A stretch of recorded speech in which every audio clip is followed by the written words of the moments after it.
자, 오늘은 이제 고린도전서 그리스도의 몸된 교회 성숙이라는 그런 제목을 가지고 나누도록 하겠습니다. 우리 성경에 바울 서신에 보면 이름이 크게는 두 가지로 갈려요. 성경 이름이 하나는 지역과 교회 이름이에요. 그래서 고린도 이 지역에 있는 교회에 보낸 편지다. 그래서 고린도 전서, 후서 그렇고, 전서와 후서는 편지가 먼저 보낸 편지가 있었고 두 번째 보낸 편지가 있었다라고 보시면 됩니다. 또 그런 성경들이 있죠. 그래서 여러분들이 보실 때 전서와 후서가 있는 것은 예를 들면 데살로니가 전서, 데살로니가 후서, 이런 것은 두 번 보냈다 보시면 되고요. 이제 지역 이름으로 된 성경 이름이 있는가 하면 사람 이름으로 된 그런 성경도 있어요. 예를 들면 빌레몬서 같은 경우에는 빌레몬이라고 하는 사람에게 보낸 서신서인데, 이렇게 서신서 이름들이 정해졌구나라고 보시면 됩니다. 자, 그러면 퀴즈, 여기에서 퀴즈 정신 차리고 맞추셔야 돼요. 너무 어려운 거 이게 진짜 못 맞힐 거예요. 제가 장담하는데 못 맞힐 거예요, 여러분들. 자, 마태, 마가, 누가복음 그 성경의 이름은 어떻게 지어졌을까요? 너무 어려워서 못 맞힐 것 같아요. 네? 그렇게 쉽게 맞추면 어떡해요? 예, 맞아요. 저자. 그것을 물론 성령의 감동을 썼지만 마태가 성령의 감동을 따라서 마태가 기록했다 해서 마태복음, 그 다음에 마가가 기록했다 해서 마가복음, 요한이 기록했다 해서 요한복음. 자, 여기서 또 퀴즈, 이것도 못 맞힐 거예요. 자, 누가복음은 누가 기록했을까요? 좀 틀려주셔야 되는데 너무 잘 맞추시는 것 같아요. 맞아요. 누가가 기록했습니다. 그래서 마태, 마가, 누가는 저자 기록한 사람의 이름을 따서 지었다, 그 정도 아시고, 바울 서신은 특별히 어느 지역이나 그 이름을 따서 어떤 보낸 사람의 이름을 따서 지었다라고 보시면 돼요. 자, 그렇다면 오늘 고린도전서는 그 사람의 이름이 아니라 지역의 교회 이름이다라는 걸 염두에 두고 보겠습니다. 자, 성경의 이름은 사실은 다 같아요. 우리 헬라어서에서 보면 프로스, 코린디우스, 그 다음에 알파, 베타, 감마 들어보셨죠? 우리 영어에서 A, B, C로 하는데 A, 알파. 그래서 첫 번째 보낸, 고린도 교회는 첫 번째 보낸 편지다라는 그런 뜻이 있고요. 영어 성경도 마찬가지고 우리 한글 성경이나 중국어 성경도 전서, 앞전자를 써서 먼저 보낸 편지다 이렇게 되어 있고요. 저자는 사도 바울입니다. 이 사도 바울이 이 고린도 교회는 직접 개척했다라고 되어 있고, 특별히 이 보낸 그 목적을 뒤에서 한번 보겠지만 고린도 교회 어떤 문제와 질문에 대한 답을 제시하기 위해서 이 고린도전서를 썼습니다. 기록 연대는 대략 한 55년경 정도라고 보시면 되고요. 바울이 예배소에서 3년간 사역하던 중, 쉽게 얘기하면 제3차 전도 여행 기간에 그 보낸 편지이다라고 보시면 됩니다. 기록 목적을 보게 되면 그 내용을, 우리 고린도전서의 내용을 대충 알 수 있을 것 같은데, 첫 번째로 분열된 교회를 하나로 되게 하기 위해서. 왜 보냈다고요? 분열된 교회. 이게 고린도 교회에 그렇게 되어 있지만 교회 안에 무엇이 있었다는 거예요?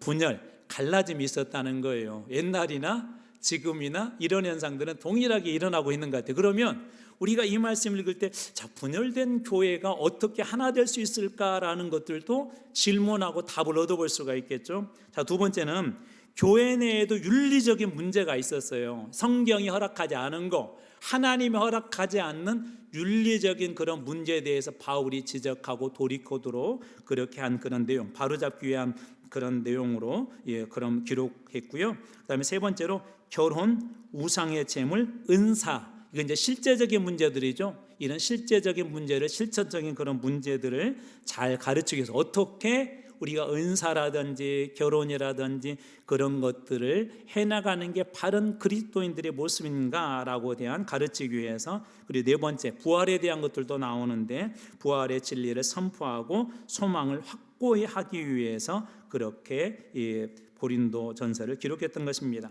기록 배경은, 고린도라는 지역은 여러분 옛날에 제가 이 고린도 그 교회 사도행전하면서 보여줬던 것 같은데, 고린도 교회는, 이 고린도 지역은 좌우가 이렇게 바다예요. 그러니까 바다라는 것은 사방으로 열려 있다는 걸 우리가 알 수가 있죠. 교통이나 무역들이 발달했다는 걸 상상할 수가 있고, 그렇기 때문에 어떤 상업 활동들도 상당히 활달했을 것이고, 또 대개는 고대에서 이런 상업 활동들이 활달한 곳은 또 하나 특징이 있는데요, 우상 숭배가 심해요. 이게 교회 안에 아까 어떤 음란의 문제라든지 어떤 윤리적인 문제들이 들어온 이유가 자연스럽게 세속적인 문화가 교회 안에 들어왔기 때문에 파송된 거거든요. 그래서 고린도라는 지역을 여러분들이 이렇게 살펴보기만 하더라도 고린도 지역의 영적인 상황이 어떠했는지를 알 수가 있겠죠. 우리나라도 지금도 섬지방이나 좀 떨어져 있는 그런 도서 지역을 가면 이런 것들이 훨씬 강합니다. 몇 년 전만 하더라도 그 제주도 선교를 갔던 분들이 얘기를 하는데요. 제주도에서 지금도 뱀을 섬기는 분들이 계신데요. 뱀을. 놀랍죠? 다른 것도 아니고 징그러운 뱀을 집에다가 이렇게 항아리에다, 더군다나 여자분들이 시집갈 때 그걸 분양받아서 간대요. 신으로 모시고 간대요.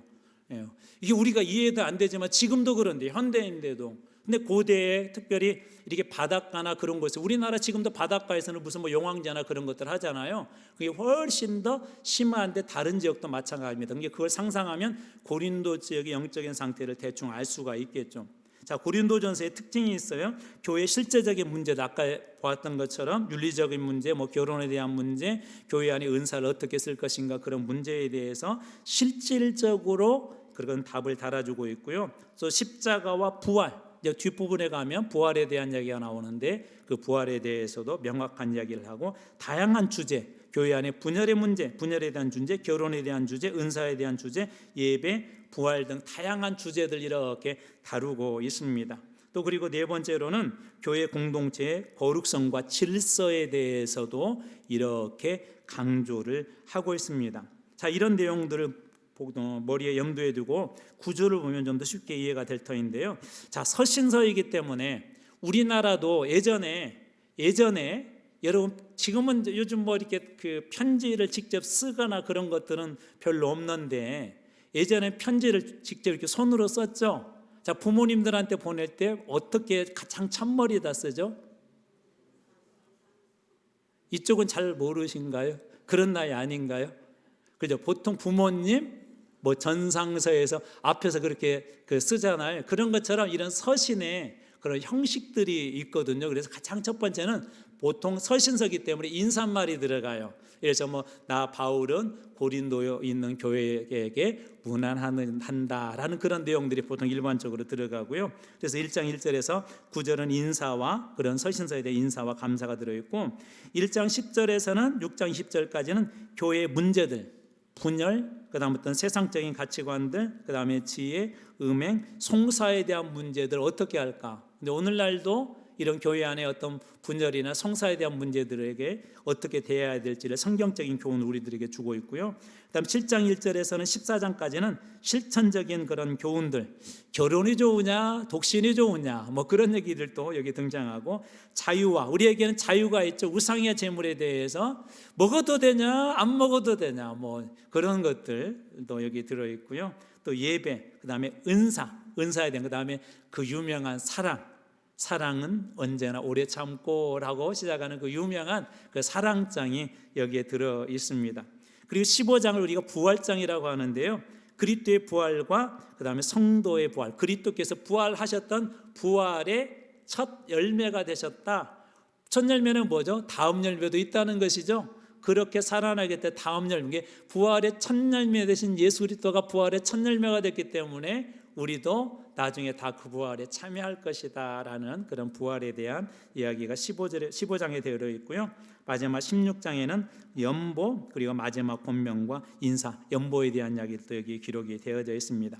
그 내용을 잠깐 이렇게 살펴보자면 1장에서 4장의 교회 분열과 십자가의 지혜에 대해서 나오는데, 그 중에 1장 11절 말씀만 제가 읽어드리겠습니다. 네, 형제들아, 글로의 지편으로 너희에 대한 말이 내게 들리니. 글로에라고 하는 사람이 바울에게 편지를 썼던 것 같아요.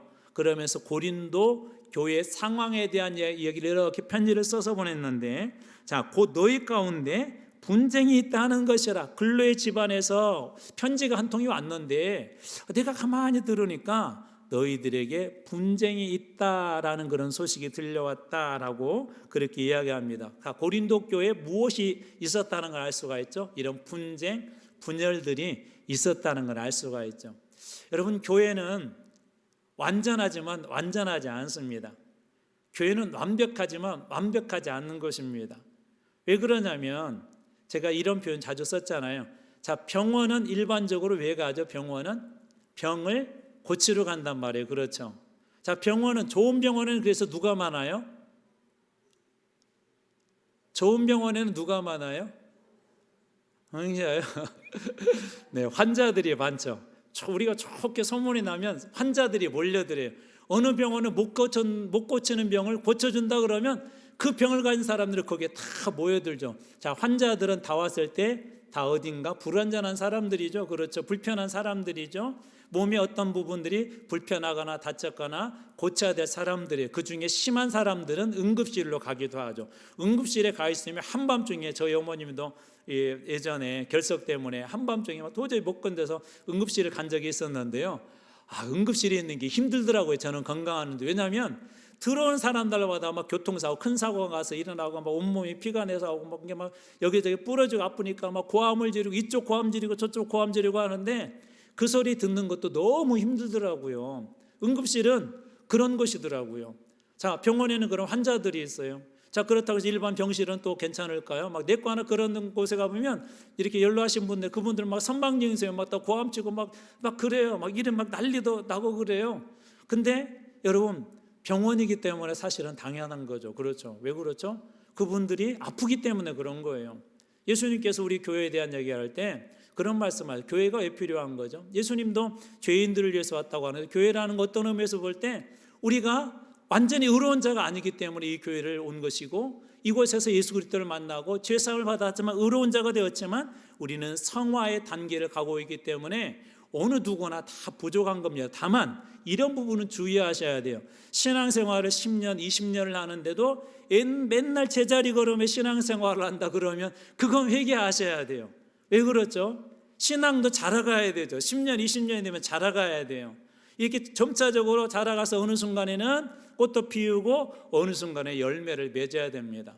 교회는 그런 의미에서 볼 때 완전한 것은 아니에요. 그러나 그리스도가 주인 되시고 그리스도가 세운 완전한 것이고, 이 교회는 그렇기 때문에 불완전한 우리의 사람들이 있지만 그럼에도 불구하고 그 사람들을 통해서 하나님께서 한 분 한 분을 성화시켜 놓은 곳이 교회이기 때문에, 불완전하기 때문에 이런 분쟁들이 교회 안에 있을 수가 있어요. 다만 이것을 어떻게 해결해 나냐가 참으로 중요한 것 같습니다. 자, 두 번째로 교회 내 그런 도덕적 문제가 있었어요. 윤리적인 문제가 있었고 거기에 대한 징계에 대한 문제인데, 예를 들자면 고린도전서 5장 1절, 너희 중에 심지어 음행이 있다 함을 들었는데 그런 음행은 이방인 중에도 없는 것이다. 이게 남녀관계의 음행을 얘기하는 건데요, 우리나라에서도 법으로 정해져 있는 것들이 있죠. 그것을 벗어났는데 이방인들도 하지 않은 그런 음행한 짓을 교회 안에 산다는 거예요. 그러면서 6장 19절에는 우리들에게 이런 도전을 주죠. 너희 몸은 너희가 하나님께로 받은 바 너희 가운데 계신, 자, 무슨 전이다? 성령의 전인 줄 알지 못하느냐. 성령의 전은 어떻게 하죠? 거룩해야 되죠. 우리 교회는 거룩한 곳이에요. 우리 여러분 한 분 한 분도 성령의 전이고 교회도 성령의 전이에요. 그래서 오늘 바울을 통해서 어떻게 말씀하시냐면 너희는 너희 자신의 것이 아니다 라고 이야기해요. 20절, 값으로 산 것이 되었으니 그런지 너희 몸으로 너희 삶으로 너희의 인생으로 하나님께 영광을 돌려라. 그렇게 영광을 돌리는 게 당연한 것인데, 값으로 산 인생들인데, 그런데 그 인생들이 어떻게 한다고요? 교회 내에서도 조차 이방인들에게도 없는 그런 음행한 짓을 한다는 거예요. 세상 사람들이 교회를 바라볼 때 그 기준과 그 높이가 있죠. 세상 사람들이 교회를 어떻게 바라볼까? 이것도 퀴즈를 한번 내볼게요. 자, 1번, 세상 사람들보다 못해도 교회는 괜찮아라고 바라본다, 세상 사람들이. 두 번째, 세상 사람들이 바라볼 때 교회는 그래도 우리 정도만 되면 된다라고 생각한다. 세 번째, 세상 사람들이 교회를 바라볼 때 교회는 그래도 우리보다는 나아야지라고 생각한다. 1번, 2번, 3번 중에 어느 것 같아요? 자, 1번 손 들어보세요. 이거 확실해야 돼요, 이걸. 자, 2번도 손 들어보세요. 자, 3번은 손 내려보세요. 부터 들러버려요. 그렇죠. 세상 사람들이 어떻게 생각한다고요? 그래도 교회 다닌 사람 우리보다 나을 거야, 나아야 된다고 그렇게 바라보고 생각한다는 것이죠. 그러니까 어려운 거예요. 우리는 보통 이렇게 생각해요. 다른 사람도 다 하는데. 아니에요. 다른 사람 다 해도 우리는 그렇게 하면 안 되는 것들이 있어요. 어떤 것들은 똑같이 해도 되는 거지만 세상 사람들이 하면 이렇게 생각해요. 사람들 그럴 수 있지. 근데 교회 그리스도인들이 그렇게 하자면 그리스도인들이 어떻게 그렇게 할 수 있어 하는 그런 영역들이 있다는 거예요. 사람들은 그래서 교회를 어떻게 바라봐요? 우리보다는 그래도 좀 나을 거야, 나아해라고 그렇게 바라본다는 거죠. 근데 고린도 교회가 그러지 못했어요. 윤리적인 문제에 있어서 도덕적인 문제에서도 그랬다는 것입니다. 이 문제는 오늘 우리들에게도 큰 도전을 줘요. 왜 그러냐면 목회 데이터 연구소, 제가 그 얘기도 앞으로도 많이 할 텐데 여기 이제 데이터를, 실제적인 데이터를 가지고 이렇게 내놓은 거거든요. 거기에서 나와 있는 중요한 데이터의 핵심이 뭔지 아세요? 세상 사람들이, 제가 똑같은 그런 질문을 이분들이 한 거예요. 제가 여러분들이 한 것처럼 교회를 바라볼 때 어떻게 바라보느냐 그럴 때 교회는 적어도 우리보다 괜찮은 사람들이다, 그런 사람들이 모인 곳이 교회다라고 그렇게 생각을 하는데 막상 삶 속에서 경험해 보니까 그렇지 않으니까 교회에 대한 실망감들이 커지는 거예요. 세상 사람들이 그런 겁니다. 오전에는 그런 얘기를 말씀 못 드렸는데 저희 교회는 조금 다른 양상이 있어요. 그나마 3040이 늘어가고 우리 아이들도 그래도 이렇게 태어난 아이들도 있고 하는데 많은 교회들이 3040이 교회를 떠나버렸습니다. 왜냐하면 이분들은 이게 중요하거든요. 정의나 이런 게 중요해요. 요즘 젊은 친구들은 더 중요합니다. 근데 그런 것들이 이 교회 안에조차 보이지 않으니까 떠나는 거예요. 그러다 보니까 어떻게 된다고요? 2050년 되면 한국 교회가 10%, 이게 이제 10%는 어떻게 얘기하자면 교회 안 다녔는데 나도 그리스도인이라고 말한 사람 포함해서 그렇지 실제적으로 5%에서 최대 8% 이하로 떨어질 가능성이 많다는 거예요. 근데 그 대표적인 이유가 뭐냐? 세상 사람들이 볼 때 대표적인 이유가 그리스도인들이 그리스도인답지 않기 때문에 그렇다는 것입니다. 바로 그런 문제가 이 고린도 교회 안에 있었어요. 그래서 그 문제에 대해서 사도 바울이 여러분들의 몸은 그냥 주어진 것이 아니라 성령의 전입니다. 예수 그리스도의 피값으로 산 성령의 전입니다. 거룩하게 사십시오라고 이렇게 6장에서 권면했던 것이죠. 그 다음에 세 번째로 결혼과 독신에 대한 그런 그 교훈인데요. 7장 17절 오직 주께서 각 사람에게 나눠주신 대로 하나님이 각 사람을 부르신 그대로 행하라. 내가 모든 교회에서 이같이 명하노라. 무슨 얘기가 있었냐면 바울 선생님 결혼해야 됩니까? 말아야 됩니까? 자, 베드로는 결혼했어요? 안 했어요? 빨리 대답해 보세요. 이 자신감이 없는 대답들 했어요. 했어요. 맞아요. 베드로는 결혼했으면, 왜냐하면 베드로의 장모가 열병에 걸렸다는 그거 여러분 기억나시죠? 자, 그런데 어느 날 가만히 보니까 바울이나 베드로나 사도들이 그런 거예요. 주님의 날이 멀지 않았습니다. 막 그러니까 자 그러면 지금 주님의 날이 멀지 않았네. 이 결혼이 뭐예요? 그것을 주님의 날이 멀지 않아 주님을 위해 살아야 되죠. 그러면서 이제 한쪽에서는 자 그러면 독신으로 사는 게 옳습니까? 결혼해서 사는 게 옳습니까? 그런 질문들이 나올 수 있죠. 요즘 우리 한국 사회가 그래도 참 감사한 건 최근에 이렇게 결혼 비율도 올라가고 출산 비율도 올라가고 있다고 하더라고요. 정말 감사한 일이에요. 여기서 조금만 떨어지게 되면 정말 희망이 없다고 하더라고요. 인류학자들이 의하면. 근데 우리나라가 다행히 이렇게 올라가고 있는데 요즘 젊은 친구들 중에 결혼을 안 해야 될 이유들이 명확해요. 그 이야기를 들어오면 가만히 그 이야기만 들어도 맞는 것 같거든요. 근데 어른들 생각은 다르죠. 그래도 결혼을 해야 된다는 것이죠. 바로 그런 이야기들에 대한 그 답들을 이 고린도전서가 알려주고 있습니다. 여기 결혼한 우리 청년들 보니까 몇 명 있는데 할 수만 있으면 결혼하십시오. 훨씬 좋습니다. 네. 혼자 살려고 하지 말고, 물론 또 그렇다고 하나님 주신 은사가 다를 수가 있어요. 바울의 얘기가 그 이야기예요. 할 수만 있으면 독신으로 사는 거 좋은데 그러나 또 여러분들이 피할 수 없으면 결혼을 하십시오. 근데 더 중요한 것이 있어요. 여기 아까 17절에서 읽었던 것이 이거 각 사람의 부르신 그대로 행하라. 이게 어느 게 정답이다 아니다는 없는데 거기에 대한 인사이트를 우리에게 주시는 게, 여러분 각 사람들마다 대답은 다를 수는 있는데 그런 부분에 대해서 답을 주고 있습니다. 또 하나, 자 자유와 우상의 재물에 대한 그런 문제예요. 우상의 재물이 있는데 그것을 여러분들이 먹는 것을 어느 초신자가 보았단 말이에요. 그리고 나서 시험에 들었어요. 이제 이런 일들이 실제적으로 있었습니다. 이제 이럴 때 우상의 재물에 대한 논란이 있었습니다. 아니, 저기 대표적으로 베드로가 그런 일이 있었죠. 그것 때문에 이제 사도 바울이 한마디 거기다 거들었는데 우상의 재물을 이렇게 먹는 걸 보고는 믿음이 없는 사람이 그걸 보고 이거 우상 앞에 드린 제물인데 왜 그것을 먹느냐 그랬어요. 그것을 왜 먹느냐. 예전에 목사님들하고 이렇게 이제 어느 곳을 이렇게 탐방을 하다가 우리 한국 교회 역사적으로 오래된 그런 사찰들이 있었잖아요. 사찰을 이렇게 탐방하게 되었는데 사찰 갈 필요가 없다는 거예요. 물론 이제 그 논리가 있으시더라고요. 근데 어떤 분은 그래도 우리나라 역사 어떤 부분들이기 때문에 그 역사를 보기 위해서 뭐 가도 좋을 것 같습니다. 이렇게 약간의 뭐 논란은 안 했지만 이렇게 의견들이 이렇게 차이가 있었던 걸 보았어요. 우상의 제물도 바로 그런 문제들이 있었습니다. 그래서 바울이 뭐라고 했냐면 만약에 누군가가 그 우상의 제물 먹는 건 사실은 우상은 아무것도 아니죠.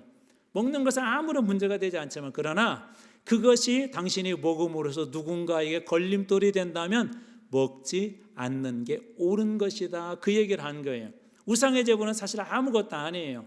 여러분들 중에도 혹시 제사 음식 이렇게 믿고 나니 드셔보신 분 계세요?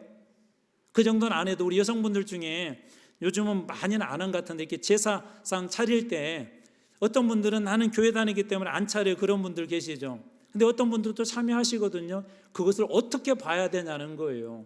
근데 바울의 입장은 뭐냐면 만약에 여러분의 그런 행위가 누군가의 걸림돌이 되고 넘어지게 한다면 하지 말라는 거예요. 우상의 제물 아무것도 아니지만 먹었다고 해서 뭐 그것이 여러분의 신앙을 어떻게 바꿔놓지 않아요. 그러나 누군가에게 혹은 여러분 자신에게 거리낌이 된다 그러면 그것은 먹지 말라는 겁니다. 그래서 자유와 우상의 제물에 대한 믿음의 태도를 우리에게 가르쳐주고 있고요. 또 성만찬, 우리가 대표적으로 아는 그 성만찬과 은사, 사랑에 대해서도 이야기하고 있는데 고린도전서 13장 13절 말씀 하나 보겠습니다. 자, 그런즉 믿음, 소망이 세 가지는 항상 있을 것인데 그 중에 제일은 사랑이다. 바로 이런 부분에 대해서 우리 고린도전서에서 우리들에게 잘 또 이렇게 알려주고 있습니다. 또 마지막으로 하나 더 보자면 15장에 보면 15장을 이게 부활장이라고 하거든요. 13장은 사랑장이라고 하고 15장은 부활장이라고 그래요. 이 부활장에 보면 15장 20절에 그러나 이제 그리스도께서 죽은 자 가운데서 다시 살아 잠자는 자들의 어떤 열매가 되셨다? 첫 열매. 자, 첫 열매가 있다는 건 뭐가 있다고 그랬죠? 제가 다음 열매가 있는데 여러분들도 반드시 부활의 그 첫 열매가 있기 때문에 부활의 영광에 참여할 것이다 라고 이 부활에 관해서 이야기를 해줍니다. 왜 부활에 대한 이야기를 했을까요? 이때 당시 초대교회나 그 다음에 이때 당시에 성도들이 어려운 가운데서도 믿음을 지켜낼 수 있던 가장 강력한 신앙 중에 하나는 부활에 대한 신앙이었어요. 부활에 대한 신앙. 왜 그러냐면 예수를 믿게 되면 순교를 각오했거든요. 오전에 여러분들에게 증인이라는 말에 마리투스라는 그런 제가 헬라어 표현을 썼는데 이게 증인이라는 말인데 후에 영어에서 마터라는 말, 저스틴 마터 할 때 그 마더가 아니라 마터 그게 순교자란 말이거든. 저스틴 순교자라는 말인데 이 사람들이 그리스도인이 되어서 증인이 되어서 순교를 각오하고 예수를 믿고 실제적으로 어린아이들까지도 많이 순교를 하게 됩니다. 오전에 나눴던 허드슨 테일러 이 선교사님 역시도 5명의 가족을 잃었죠. 아내까지도 한 해 무려 3명의 가족으로 해서 한 해 동안에 물론 뭐 사람들에 의해서 죽임당한 건 아니지만 풍토병이라든지 현지에서 오늘날에는 해결할 수 있는 그런 문제들이기 때문에 해결 못해서 그렇게 가족들을 많이 잃게 됩니다. 그러니까 복음을 전하는 이들은 쉽지가 않았죠. 실제적으로 순교일들이 많이 일어났어요. 근데 그때 어떤 신앙이 이 사람들로 하여금 그 믿음을 지키게 했느냐? 부활의 신앙이 그들의 믿음을 지키게 했어요. 여러분 우리 인생도 언젠가 순교는 아니더라도 마지막 죽음의 순간이 오죠. 지금부터 연습하셨으면 좋겠어요. 여러분 마지막 죽음의 순간이 올 때 천국 찬송 부르면서 우리 축제처럼 야 내가 이 땅은 이별하지만 우리 천국에서 다시 만나자. 그렇게 한번 헤어진다면 얼마나 좋을까요? 나의 죽음조차도 두렵지 아니하고 그 죽음이 영원한 천국으로 이어지고 예수 그리스도와 함께 부활의 영광에 동일하게 참여할 수 있다는 그런 믿음을 가지고 있다면 그 죽음조차도 우리에게는 어쩌면 축제처럼 그렇게 되지 않을까요?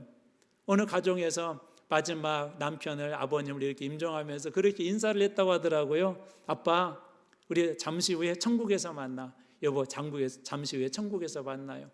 그 이야기를 들었는데 감동이 되더라고요. 이 고인 돌아가신 분도 지금 임종 직전에 있는 분도 그렇게 환하게 육신적으로는 인간적으로는 슬프지만 다시 만날 그 기쁨이 있기 때문에 임종의 순간이 두렵고 떨리는 시간이 아니라 그 시간이 오히려 감사가 되고 축복이 되고 소망이 되는 것입니다. 부활의 신앙이 그들을 그렇게 지켰는데 고린도 교회 역시도 이런 윤리적인 문제도 있고 내부적인 분열의 문제도 있었지만 그럼에도 불구하고 이런 유업도 있었기 때문에 이런 교훈을 했던 것입니다. 자, 그렇다면 이 고린도전서에 지금 빠진 부분 교훈에 대해서 한번 살펴보겠습니다. 첫 번째로는 십자가의 지혜예요. 그리스도인들에게는 어느 누구에게나 이 십자가의 자리를 피할 수 없습니다. 왜 그렇죠? 예수님께서 그렇게 말씀해 주시잖아요. 누구든지 나를 따라오려거든 자기 영광을 지고. 맞나요? 정신 차리셔야 돼요. 자기 십자가를 지고, 그렇죠, 자기 십자가를 지고 나를 따를지니라. 십자가가 주는 일반적인 이미지는 뭐죠?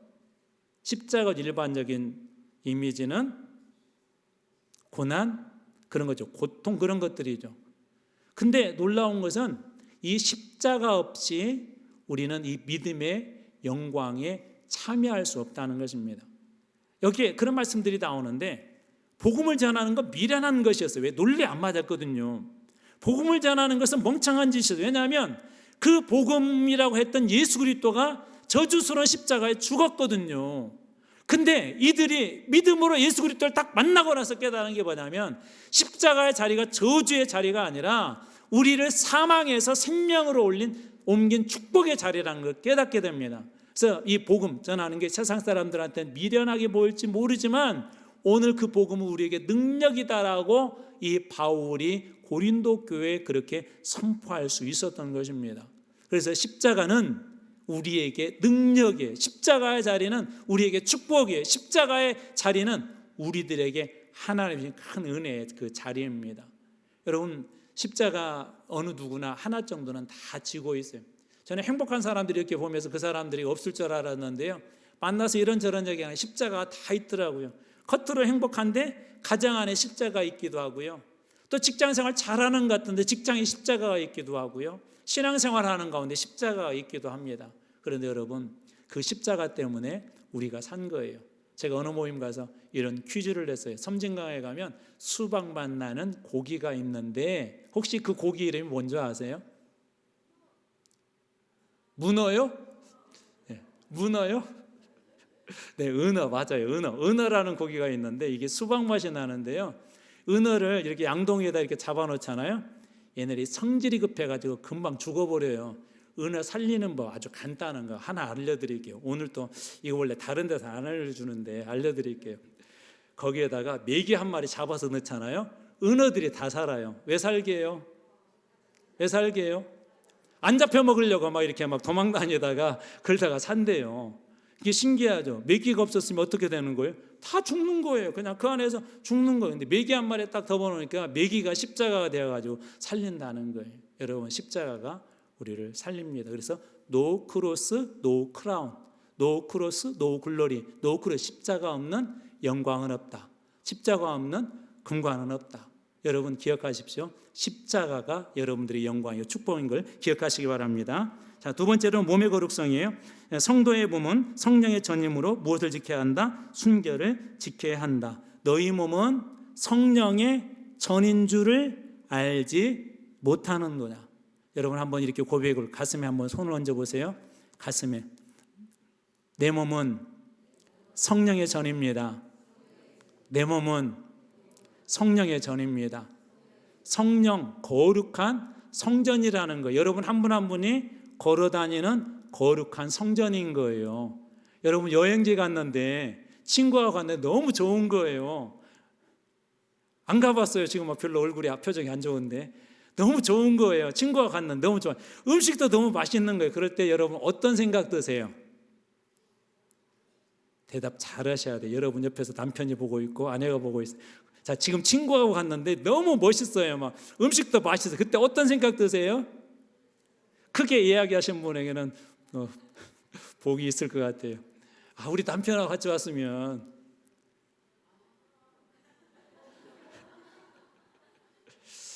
가끔 내가 우리 성도들 다 잘하는 것 같은데 아직도 모르는구나 그런 생각이 들어요.